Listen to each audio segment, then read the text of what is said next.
my favorite part of the podcast, which is called Feral or Fabulous. So if you will grab the paddle right there, thank you. And I have a few, which you have, like I said, she has no idea what I'm going to be asking her about. So this will be really fun. And I know that my trusty producers will be getting a kick out of this as well. Oh, so joy. Here we go. Deep breath. Deep breath. Another Yeah, exactly. shot of Patron? I think she might need another shot. So, okay. Rob Thomas. Oh, this is a no-brainer. I would lick Jell-O off that dude's body.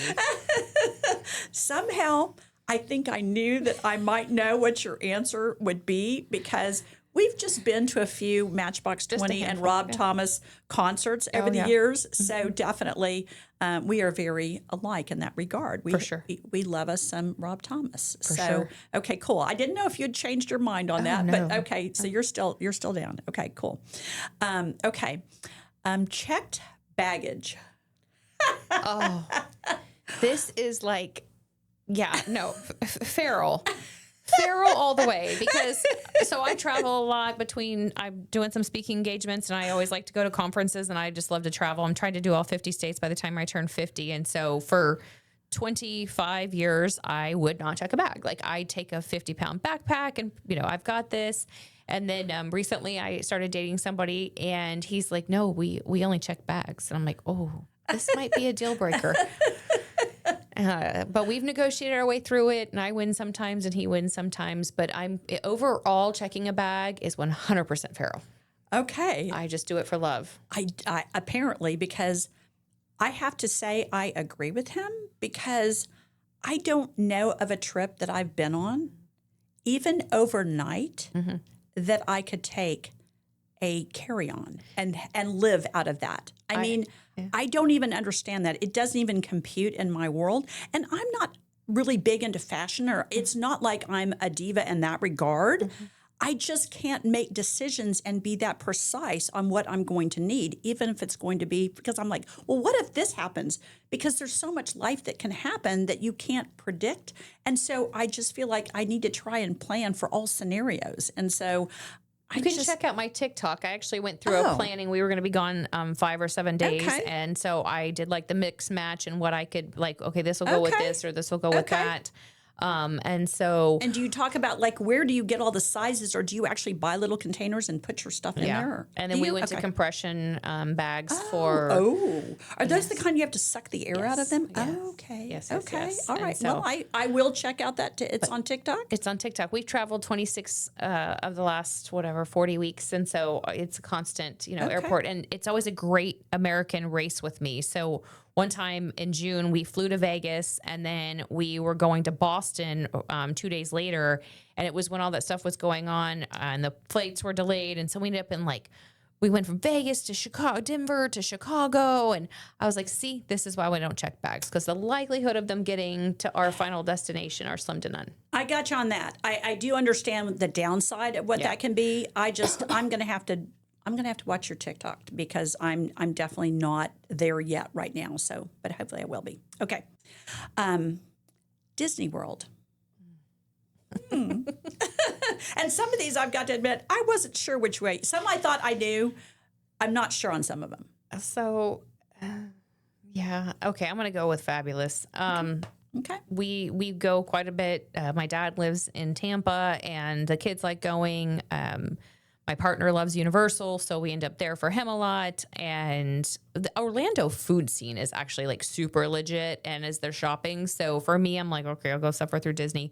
Yeah, no, I'm a foodie too. So you can get me to go a lot of places if we're talking food. Yeah. The other thing is there's a book out about the Disney experience and just the small things that they do along the way that attract people to buy more of their stuff and how they're prepared. I mean, they have ponchos when it starts raining, or if you've ever been down Main Street waiting for the parade, they're selling things. And so, I mean, I remember waiting for coffee at Disney one time for 42 minutes. Not that I was counting, but they make it interesting, and they have unique food. And even we went to the new Epic Universal opening, and definitely some really just cool things to make you not realize you're wasting 4 hours standing in line for a ride.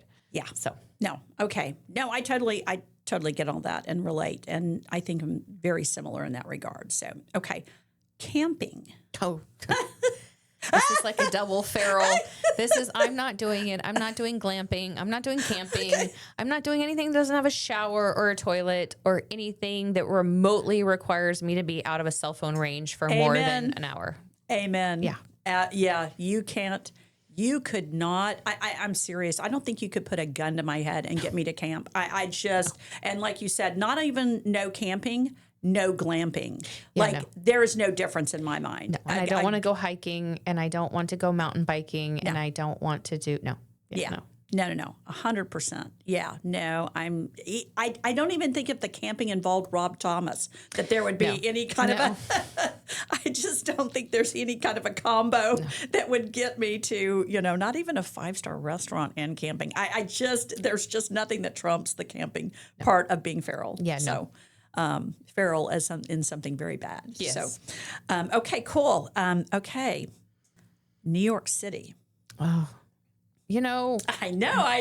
I'm interested in this. So I've been 3 times this year, and we went in January, and it was so cold. Yeah. And I am from San Antonio, so it was brutal. Your blood is very thin being here. Yes, and then took the kids back for the U.S. Open and had a blast, and so I'll go with fabulous. Excuse me. I would not live there. I know that much. No. Gotcha.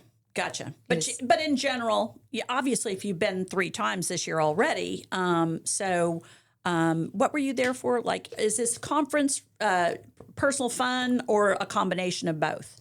Because 3 times to go to New York in 1 year is a lot. Yeah. So we went to the Inman Conference in January, which is a big real estate investment conference. That's usually when I go. Yep. And then we went to the U.S. Open for tennis. I'm really big about experiences with the kids and then watching people who are at the top of whatever their profession is. So to go to the U.S. Open and see tennis players at the top. And then, of course, the kids like Broadway and shopping and all of that. And then the 3rd time was just a quick business trip. Yeah. Awesome. No, that all sounds really cool. Now I'm kind of thinking about New York.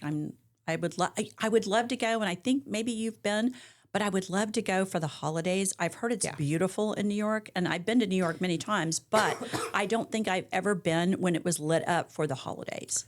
We took the kids 2 or 3 Thanksgivings ago for the Macy's Day Parade. So you saw it all lit up? Mm-hmm. Oh. So the tree actually doesn't go up till slightly after the Macy's Day Parade, but okay. It is definitely So it's not lit up like on Thanksgiving? No.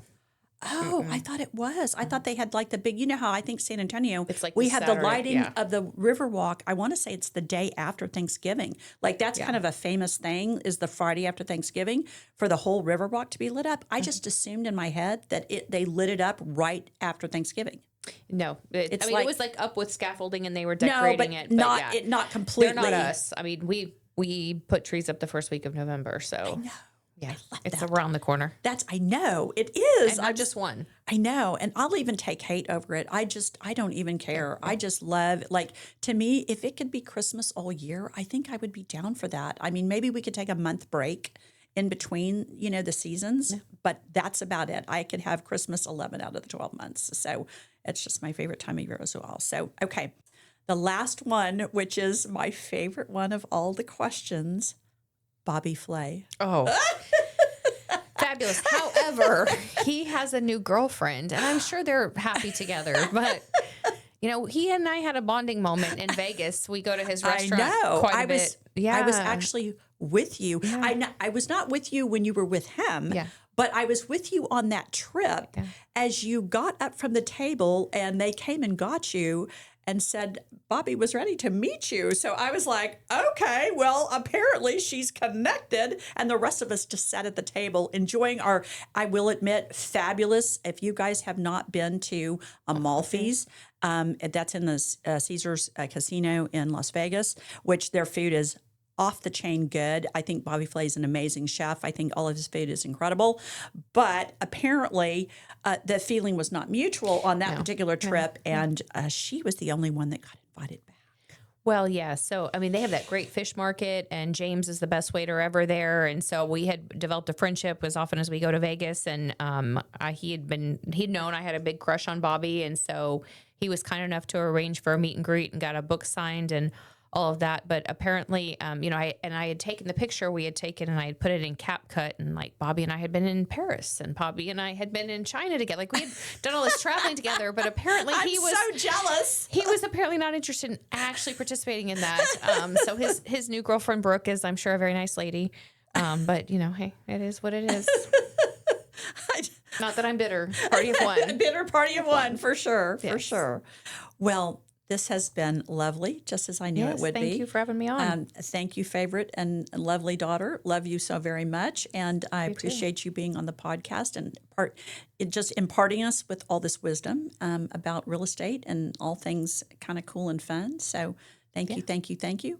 And to all of you guys for tuning in and watching us, we appreciate it. Please feel free to continue sharing and liking. And I think it's called when you join the Subscribe. Thank you. See, I knew you are the most amazing guest. You can finish my sentences when you know I'm struggling to find a word. Well, I used to forge your signature when I was 16 in high school. So, hey. So can you subscribe for other people? That would be really cool. Although your granddaughter's now learned that trick. I said, did I sign that? She goes, oh, yeah, I signed it for you. Yes, turnabout is fair play. Yes. For sure, for sure. Yes, so please like and subscribe. And thank you so much for listening to the podcast. And we will see you next time because we're going to be keep on keeping on. Take care.